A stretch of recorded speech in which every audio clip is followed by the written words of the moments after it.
बंधुओं प्रणाम। न्यूज दिशा में आज के कार्यक्रम में मैं बात करने जा रहा हूं गुजरात में भाजपा के संकट की। देश भर में 370 सीटों को जीतने का दावा करने वाली भाजपा प्रधानमंत्री नरेंद्र मोदी और गृह मंत्री अमित शाह के गृह राज्य में ही संकट में है। वहां पर भाजपा के दो प्रत्याशी अभी चुनाव शुरू भी नहीं हुआ और बिना चुनाव लड़े ही मैदान से बाहर हो गए, उनकी टिकटें बदलनी पड़ी। 3 सीटें और हैं जहां पर इस तरह की सुगबुगाहट है कि वो लोग भी दबाव बना सकते हैं कि यहाँ के प्रत्याशी बदले जाएं। और सबसे बड़ी समस्या वहां पे राजकोट से प्रत्याशी पुरुषोत्तम रूपाला को लेकर खड़ी हो गई है।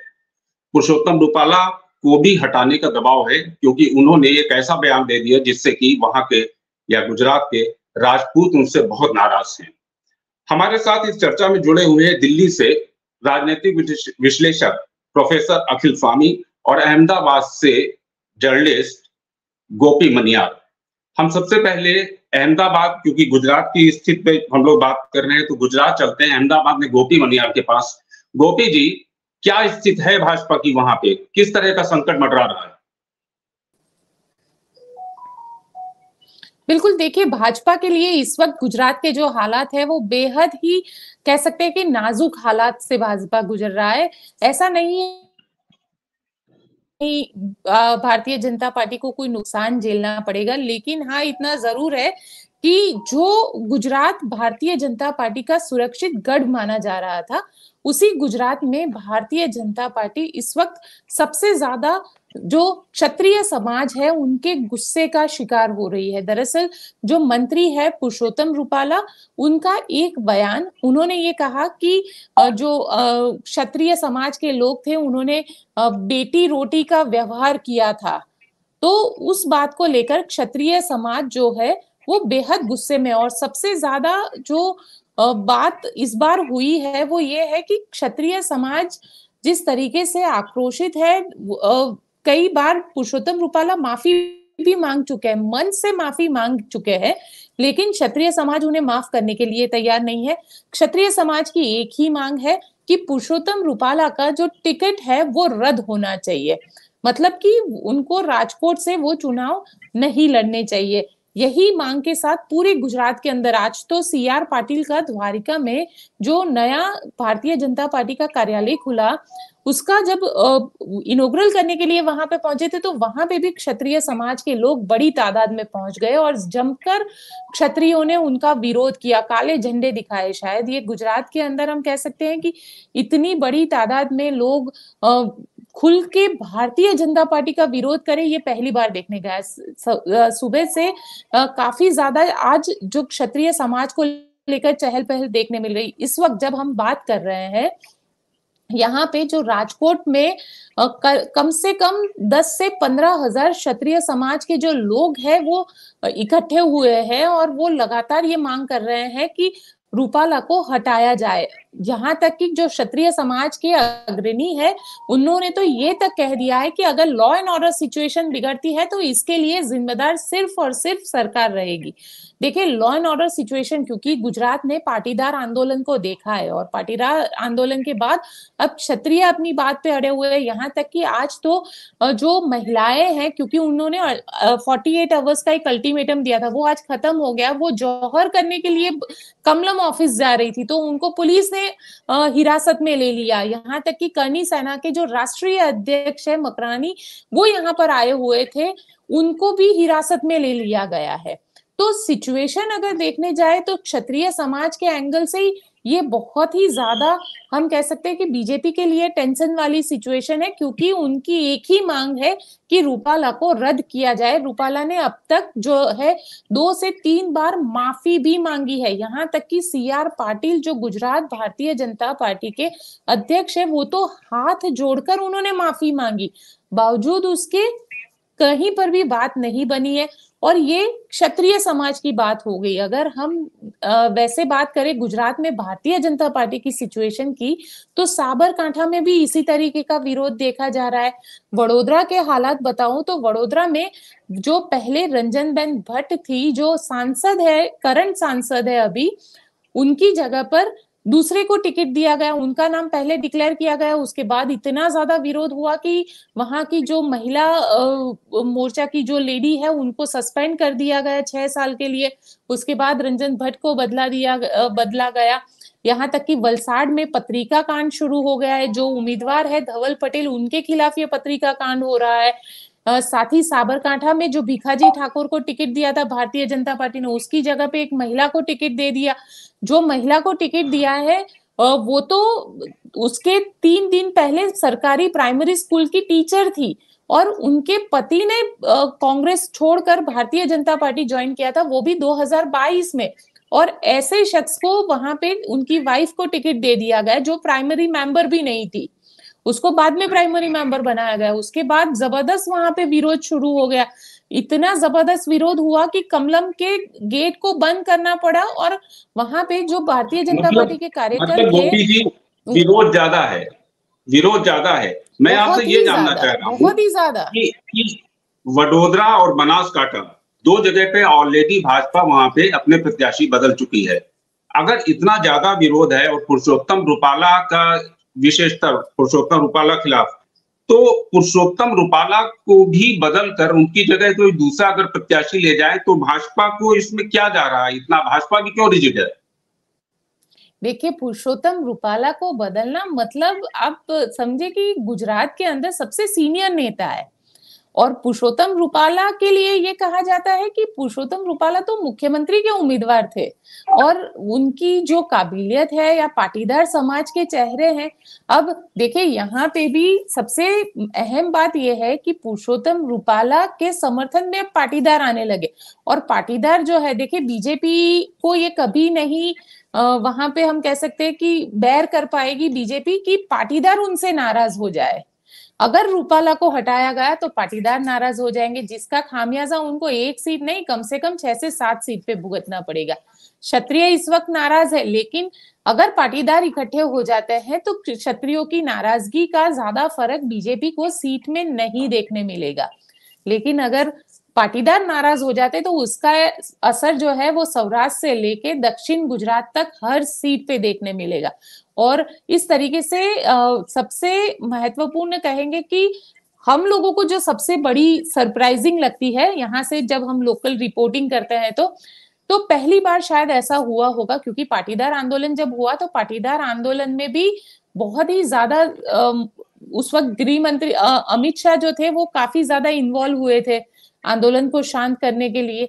लेकिन क्षत्रिय समाज का ये सारी चीजें हो रही है, लगातार विरोध हो रहा है। अब तक ना गृह मंत्री अमित शाह इस पूरे मामले में आए हैं, ना ही प्रधानमंत्री इस पूरे मामले में, मतलब जो सोर्सेज से भी हमें पता चलता है कि जानकारी ले रहे हैं, लेकिन कहीं पर भी कॉम्प्रोमाइज करवाने के लिए या किसी को फोन किया हो इस तरीके की कोई जानकारी हमारे पास नहीं आ रही है। मतलब कहीं ना कहीं गोपी, जो अखबारों में रिपोर्टिंग हुई वो ये कि 2-3 दिन पहले भूपेंद्र पटेल और पुरुषोत्तम रूपाला स्वयं आए थे दिल्ली प्रधानमंत्री को वहां के हालात की जानकारी देने। मतलब स्थिति गंभीर थी, तभी प्रधानमंत्री को इंटरवीन करना पड़ा। मैं एक चीज प्रोफेसर अखिल स्वामी जी पहले आए थे सर, मैं आशुतोष जी ये 2 दिन पहले आए थे। ये मामला यहाँ पिछले 10 दिनों से चल रहा है। अब जाके जब हालात बेहद गंभीर हो गए हैं, अगर आज के विजुअल्स आप देखेंगे तो कहीं ना कहीं वो पाटीदार आंदोलन की याद दिलाने वाले विजुअल्स है और हालात गंभीर होने के बाद अब प्रधानमंत्री को मिलने आए। सिचुएशन यहाँ के लीडर के कंट्रोल में नहीं रही है इस वक्त। बहुत बढ़िया गोपी जी, सिचुएशन गुजरात के लीडर्स के कंट्रोल में नहीं है। प्रोफेसर अखिल स्वामी जी से मैं जानना चाहूंगा, स्वामी जी, प्रधानमंत्री और गृह मंत्री अमित शाह, ये 2 व्यक्तित्व भारतीय जनता पार्टी के अंदर ऐसे जिसको कहते हैं टॉल फिगर्स, कि इनकी बात किसी में साहस नहीं है या मर्यादा आप कह लें, इनकी बात कोई टाल नहीं सकता। ये मैं पूरे देश में भारतीय जनता पार्टी की बात कर रहा हूं, लेकिन इनके गृह राज्य में ही इतना बड़ा मतलब कहेंगे विरोध हो रहा है।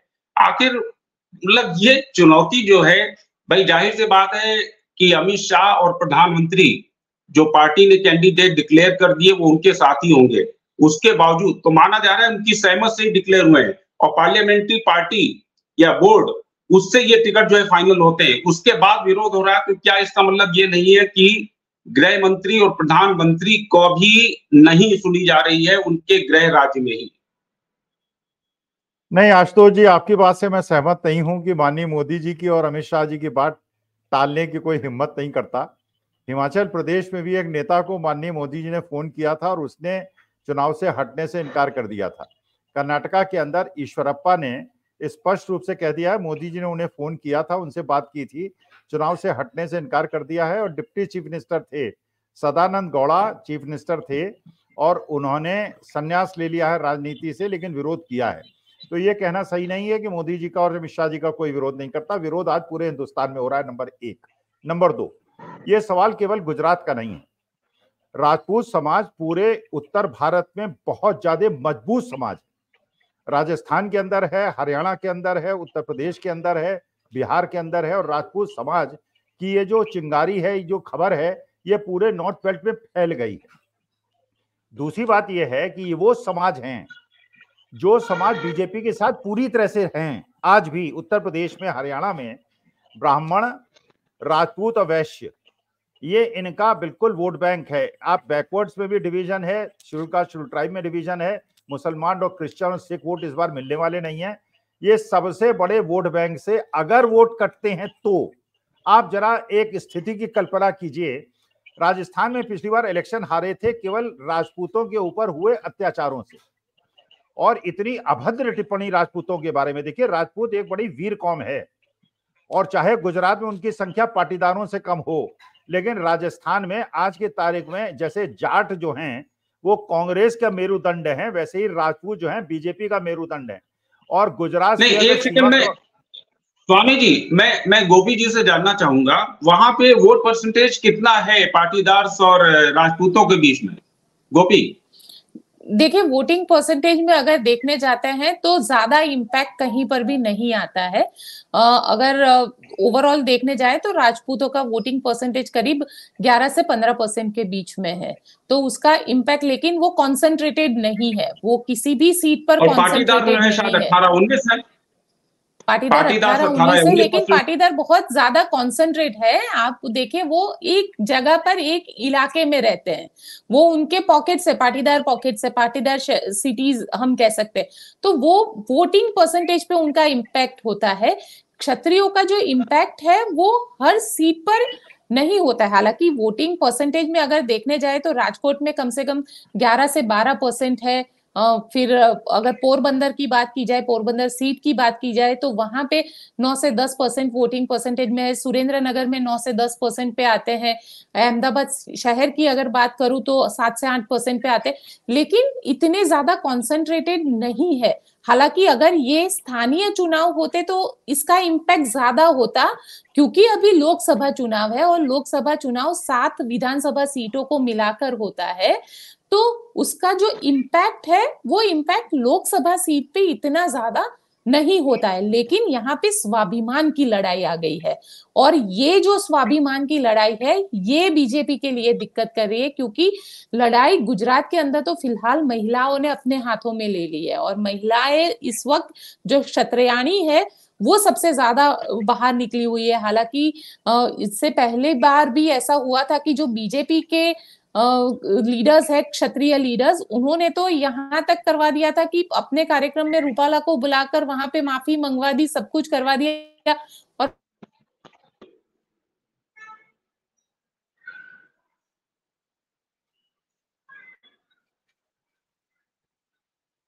स्वामी जी, शायद गोपी जी से हमारा जो है वो ऑडियो कनेक्शन जो है कट गया है। स्वामी जी, आपको मेरी आवाज आ रही है? जी हाँ, जी हाँ। हाँ स्वामी जी, आप बात कर रहे थे कि गुजरात में राजपूतों का ये विरोध, आपको लग रहा है क्या उत्तर प्रदेश या राजस्थान को भी प्रभावित कर सकता है? अरे ये फैल गया है। और देखिए, हम ब्राह्मण भी राजपूतों का अपमान नहीं सह सकते। राजपूतों का ये एक बहादुर कौम है, ये राणा प्रताप वाली कौम है, और इस राणा प्रताप के कौम को इसलिए कि 10% हैं और पाटीदार 17% हैं। पाटीदार हो या कोई हो, हिंदुओं को डिवाइड ना करें। हिंदुओं को डिवाइड कर रहे हैं, राजपूतों का अपमान करेंगे, हमारी छत्राणियों का अपमान करेंगे। पूरा ब्राह्मण समाज भी राजपूतों के साथ है। मैं ब्राह्मण राजपूतों के साथ मेरी शुभकामनाएं हैं और उत्तर प्रदेश और बिहार आपके ये कार्यक्रम के माध्यम से पूरे हिंदुस्तान में बात पहुंच रही है और राजपूत समाज अपनी जान देता है बीजेपी में, अब जान लेने के लिए भी तैयार हो जाएगा। तो ये राणा प्रताप के समाज को इस प्रकार से ये 10-12% है और ये इलेक्शन में रिजल्ट पे अंतर नहीं डालते, पूरा समण समाज। और आप उत्तर प्रदेश में यादवों के खिलाफ घृणा खोलते हैं, आप हरियाणा के अंदर जाटों के खिलाफ घृणा खोलते हैं और 36 बिरादरियों को जाटों के खिलाफ खड़ा कर देते हैं, 36 बिरादरियों को यादवों के खिलाफ खड़ा कर देते हैं। आप जो है गुजरात के अंदर राजपूतों को और पाटीदारों को लड़ाने के चक्कर में हिंदुओं को बांट रहे हैं। आप बिल्कुल देखिए, सारा सर्व समाज 36 बिरादरी राजपूतों का अपमान नहीं सहेगा और पूरे हिंदुस्तान के अंदर इसकी लहर उठेगी और बीजेपी नहीं जीतेगी। ये जो है माफी नहीं मांगे, रूपाला साहब को जेल के अंदर भेजें, किसी समाज की अवमानना की है उन्होंने, डिफेमेशन है ये राजपूत समाज का डिफेमेशन है और हम ब्राह्मण राजपूत समाज के साथ खुल के खड़े हैं। बिल्कुल आशुतोष जी, देखिए यहाँ पे भी गुजरात के अंदर भी यही चीज कह रहे हैं। देखिए गुजरात के अंदर किया क्या इन लोगों ने कि पाटीदार जो है, क्योंकि पुरुषोत्तम रूपाला पाटीदार कम्युनिटी से आते हैं, तो पाटीदार को एक करने की कोशिश की जा रही है कि पाटीदार अगर एक हो जाता है तो इसका इतना ज्यादा इम्पैक्ट नहीं आएगा। लेकिन इसकी वजह से फिलहाल जो हालात है वो और ज्यादा टेंशन वाले हो गए हैं लॉ एंड ऑर्डर सिचुएशन के हिसाब से। अगर दोनों के बीच में क्योंकि यहाँ पे देखिए गुजरात ने इतिहास में देखा है कि पाटीदार समुदाय और क्षत्रिय समुदाय के बीच की लड़ाई भी देखी है गुजरात ने। 1985 में ये चीजें हुई है यहाँ पे और इसीलिए ये कहा जा रहा है जितने भी लोगों से हमारी बातचीत होती है, जितने भी क्षत्रियों से बातचीत होती है, जितने भी पाटीदार के बड़े लीडर्स हैं उनके साथ बातचीत होती है, तो हर किसी को एक ही डर सता रहा है और ये डर सता रहा है दोनों के बीच की लड़ाई का।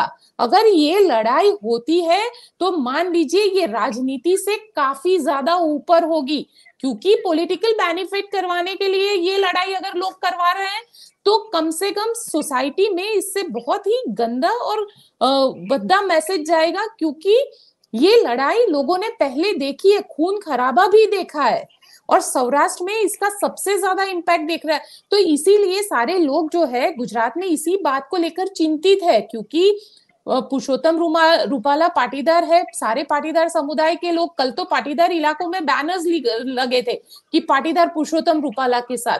उसके बाद क्योंकि ये देखिए एक अलग दिशा में जाता हुआ दिख रहा है ये आंदोलन, अगर ऐसा होता है तो सौराष्ट्र में इसका जबरदस्त इम्पैक्ट दिखेगा और ये राजनीति से काफी ज्यादा ये वर्ग विग्रह के तौर पर देखा जा रहा है। इसे देखा जा रहा है कि गोपी, क्या आपको लग रहा है, देखिए पुरुषोत्तम रूपाला 3 बार आप कह रही माफी मांग चुके हैं, लेकिन राजपूत कह रहे हैं कि इनको यहां से रिप्लेस करना ही पड़ेगा, इससे कम पर उनसे कोई बात करने को तैयार नहीं। आपको लग रहा है कि राजपूतों के पीछे क्या कांग्रेस वगैरह भी इस समय खड़ी हो रही, इसको जो है वो देखिए ये चीजें जो है आशुतोष जी, इसमें कोई कांग्रेस नहीं है। ये ऊपर से कांग्रेस के लिए तो ये है कि इस वक्त मौन बैठा जाए। कांग्रेस तो यही कर रहा है, कांग्रेस की जो स्ट्रेटेजी इस वक्त है वो मौन बैठने की, और कांग्रेस वही करके बैठा हुआ है, क्योंकि गुजरात में सरकार बीजेपी की है, चुनाव है, लॉ एंड ऑर्डर सिचुएशन जो है वो इलेक्शन कमीशन के पास है। लेकिन देखिए मैंने बहुत सारे क्षत्रिय नेताओं से बात की, मैंने शंकर सिंह वाघेला से भी बात की। शंकर सिंह वाघेला को मैंने ये बोला कि क्षत्रिय धर्म है माफी दे देना, और पुरुषोत्तम रूपाला तो 3 बार माफी मांग चुके हैं, क्षत्रिय उनको माफ क्यों नहीं कर रहे। लेकिन यहाँ पे जो बात की गई है वो बेटी को लेकर की गई है, और क्षत्रिय जो है वो अपनी समाज की महिलाओं को लेकर बहुत ही ज्यादा कह सकते हैं कि बहुत ही ज्यादा वो है कि वो माफी देने के लायक नहीं समझते हैं इस चीज को। उनका ये कहना है कि ये हमारी बहन बेटी पे बोला गया शब्द है, इसकी माफी नहीं होती है, और हम ये नहीं चाहते हैं कि ये चीज हो। और देखिए क्षत्रिय समाज की जितनी भी सम्मेलन हुए, जितनी भी मीटिंग्स हुई, उन सब में ये कहा जाता है कि हम डेडिकेटली अगर गुजरात में चुनाव के हिसाब से देखने जाए तो क्षत्रिय जो है वो 80% भारतीय जनता पार्टी के साथ है। अब ये 80% अगर भारतीय जनता पार्टी के साथ क्षत्रिय समाज है तो क्षत्रिय समाज ये कह रहा है कि हम बीजेपी को के साथ हमारी लड़ाई नहीं है, ये क्षत्रिय वर्सेस बीजेपी नहीं है, ये क्षत्रिय वर्सेस रूपाला है। रूपाला को हटाओ, हमारी एक ही मांग है, अगर आपने रूपाला को हटा दिया तो हम बीजेपी को जिता देंगे, इतने वोट देंगे कि जिसका कोई वो नहीं है, गिनती नहीं होगी। लेकिन इतना जरूर है कि ये लड़ाई क्षत्रिय वर्सेस रूपाला की है, ना कि क्षत्रिय वर्सेस भारतीय जनता पार्टी की। लेकिन धीरे धीरे अब ये जो लड़ाई है इसमें कहीं ना कहीं क्षत्रिय समाज के लोग, क्योंकि आज 10 दिन होने आए हैं आशुतोष जी, और यहाँ पे सवाल ये आ रहा है कि 10 दिन हो चुके हैं, भारतीय जनता पार्टी कोई फैसला नहीं लेती। ऊपर से आप देखिए कल रूपाला ने यहाँ पे कैंपेनिंग शुरू किया, चुनावी कैंपेनिंग शुरू किया, और चुनावी कैंपेनिंग में रूपाला ये बोल रहे हैं कि मैं 1 से 2 दिन के भीतर आपको बता दूंगा कि मैं कौन सी तारीख को चुनाव का पर्चा भरने जा रहा हूं। अब उसी को लेकर और हंगामा हो गया, क्योंकि वो तो चाहते हैं, क्षत्रिय समाज चाहता है कि उनको हटा दिया जाए, उनको रद्द कर दिया जाए भारतीय जनता पार्टी की ओर से, और किसी दूसरे कैंडिडेट को टिकट दे दिया जाए। तो अगर ये चीज नहीं हो रही है, क्षत्रियों के पॉइंट ऑफ व्यू से मैं आपको ये कह रही हूँ कि अगर ये चीज नहीं कर सकती है तो अब आंदोलन जो है वो उनका अधिकार है, क्योंकि पुरुषोत्तम रूपाला जो बोले हैं वो हमारी बहन बेटी को लेकर बोले हैं। गोपी जी, अगर रूपाला को हटाया जाता है, जो कि आप जैसा कि कह रही हैं कि उसके चांसेस नहीं है, पाटीदार समाज जो है वो नाराज हो जाएगा। और अगर रूपाला को नहीं हटाया जाता है तो राजपूत कह रहे हैं कि रूपाला को हटाने से कम पर जो है हम नहीं मानेंगे, हटाना ही पड़ेगा। तो एक ये जो है बोन ऑफ कंटेंशन या कॉन्फ्लिक्ट तो सामने नजर आ रहा है। अभी की स्थिति यह है कि या तो बीजेपी पाटीदार समाज से वोट ले ले या राजपूत से ले ले। फिर बात ये नहीं है कि सिर्फ पुरुषोत्तम रूपाला से वो नाराज है, अगर नहीं हटाया जाएगा तो पूरे गुजरात में, और जैसा कि स्वामी जी कह रहे हैं इसका असर जो है राजस्थान उत्तर प्रदेश तक जाएगा।